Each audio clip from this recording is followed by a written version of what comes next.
So let's examine the healing journey. So usually when people start the healing journey, there is this avoidance, right? You don't want to look at it. You disregard different things, right? And that's just normal. Our minds are kind of wired to be safe. We don't like threats, right? So there's a lot of avoidance and disregard, and that happens. And usually that happens when people are reflecting to us the truth. So there's a bunch of that when we begin to heal. And then in healing, you also need to have some sort of introspection where you're looking at the mental and emotional things that you're processing. And then there's a point where you might want to examine the narrative, right? So the narrative is really important because narrative has everything to do with your perception. Because narratives can feel like they're the truth, but they're not always the truth, you know? And that's where it gets tricky.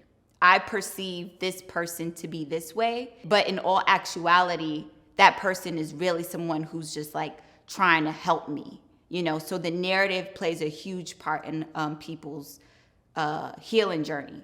And that's the part that messes us up a lot.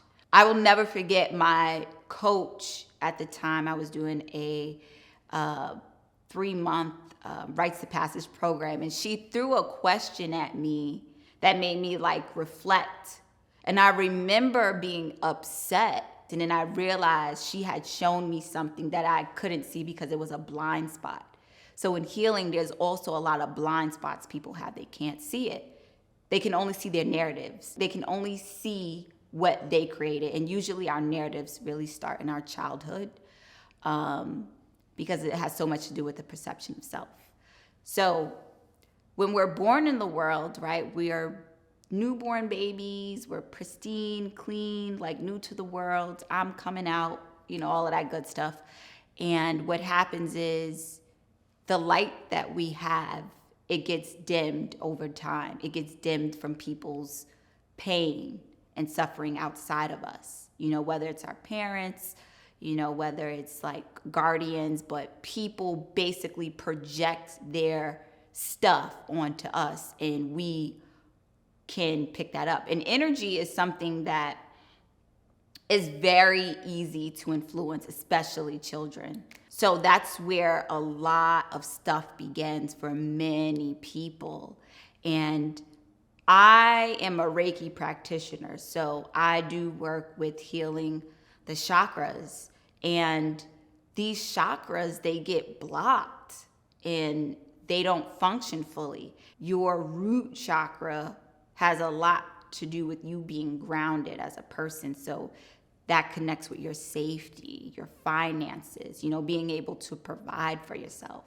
And then there's like another chakra is like your third eye, being able to see the truth, you know, being connected to your intuition, being able to see through people and things like that. So these chakras, they get blocked.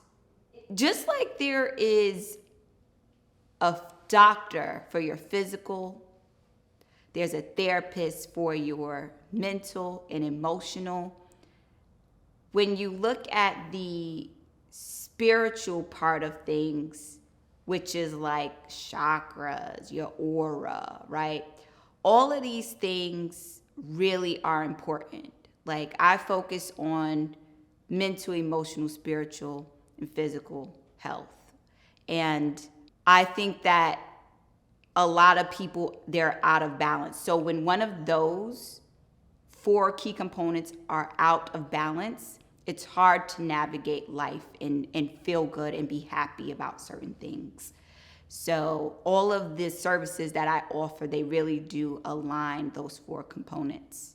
Bringing it full circle, healing it's something everyone needs, right? It's not just specific people. Everyone needs it.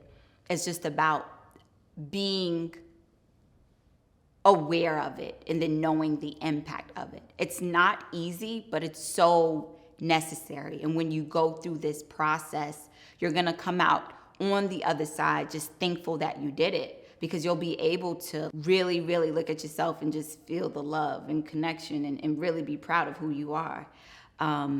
So yeah, thank you guys for just like listening, tuning in. If you have any questions or concerns, feel free to like email or message me. I'd love to like share more with you all. And just take care.